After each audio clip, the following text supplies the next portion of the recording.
Mars or Christ?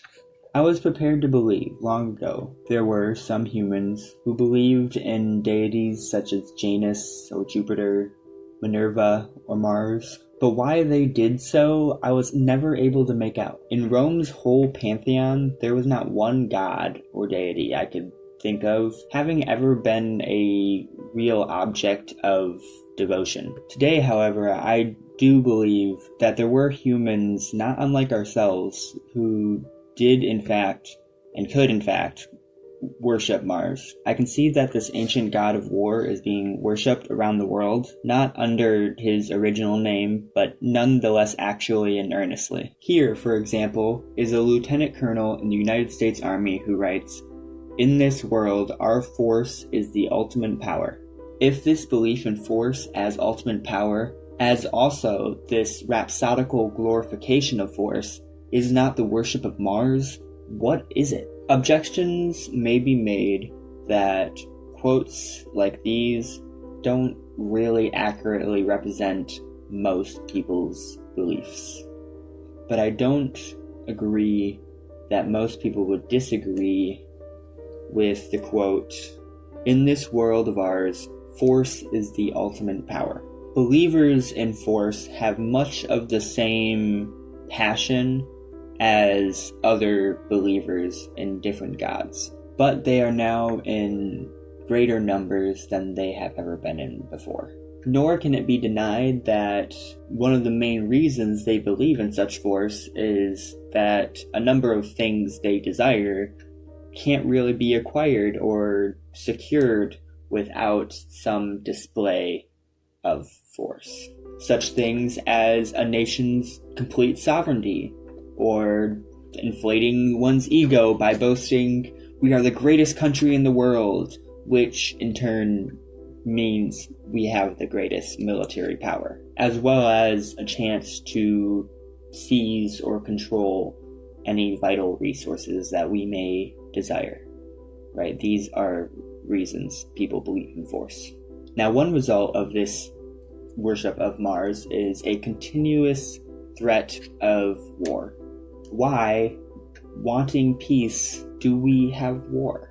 If you want to place the full blame on munition makers, then how are these people able to secure a market? If you are wanting to place the blame on the yellow press, you still have to ask the question, how are these presses able to secure such a big audience? If you say the answer is fascism, then you have to say, why are millions of people so gripped by fascism?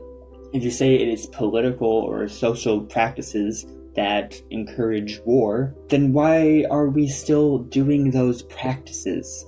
And if you say it's because we are so dumb, then why are we not dumb when it comes to making the technology for war and making the things for other things like healthcare services and those technologies and sciences? We are not dumb. After all is said, it is hard, is it not? To escape the conclusion that all our actions and traditions and everything we do, all those things we allow to rule our lives, we do in fact worship Mars. If you do believe that force is the ultimate power, then of course you're going to prepare for war. Now, it seems hardly necessary to point out that money spent on war or in preparations for war is money not being spent on bread and welfare and building roads and building schools and what have you. But another thing that is not done when preparing for war is the preparation for peace, because a lot of the things that prepare you for peace kind of interfere with preparing for war.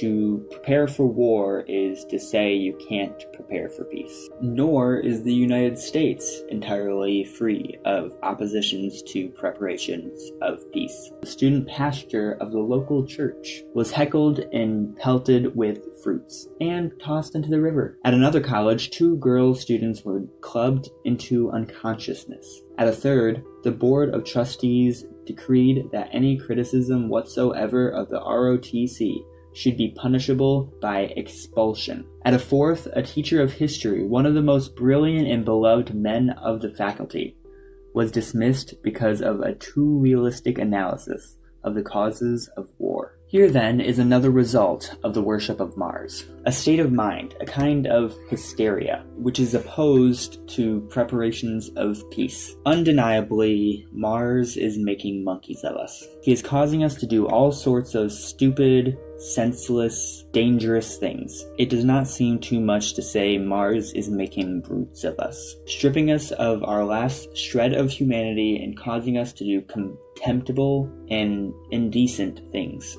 Yet, it is only because we believe in him that Mars has this awful power over us. Okay, that was a pretty good read. I hope you guys have enjoyed. That was Mars or Christ by the Reverend Ernest Fremont DDLLD, pastor of the First Methodist Episcopal Church of Evanston, Illinois, November 1936. I read this from a book called Great Sermons on World Peace. This is a good book. It has another really interesting quote talking about how big a billion is, and I love that. I love that. I need to make a video. Sorry, I just hit the mic. I need to make a video on a billion and my thoughts on how I don't think a billion should be a number within our economy. I think it's just bad for the economy for numbers to get that big. Another time. Now, I hope you have enjoyed. That was interesting. I need to say my thoughts. I also need to not tap the microphone. I am pretty anti-war. Also, this guy, he keeps falling during the video. I'm pretty anti-war. I don't think it's necessary. A lot of the reasons for war is want, or there's certain times when people don't have a place. They don't have a land, or they go to war because of injustice. And I can understand that. In those situations when you're backed into a corner and you need to survive, right? That's a situation for war. Not you, Israel. Not you. War is bad, right? You don't want to go to war. It's like you don't want to get in a fist fight. If you do martial arts, you know that you're not supposed to just fight guys, right? You're supposed to have control, resist the fight. Even if you're angry, the goal is not to fight. The goal is to reach peace. That's all I got to say, really. Don't fight. If you don't fight, by the way, try to run away, distract the guy, throw an item, the whole go get it, the John Mulaney joke. Good advice, alright? Don't fight. You're not a fighter. Fighting's bad for you and your health. I don't want to talk about war anymore, so go read the text. You might be able to find it online somewhere. I just have it in this book called Mars or Christ with a question mark. It's from 1936. Should be able to find it off of that. Go read it. I didn't read all of the text in the video. I just kind of read what I felt needed to be read, or what I wanted to read, I guess. Have a good day. Like, subscribe. Check out my other videos. They're good too. I write stuff. Bye-bye. Bye now. I have a controller.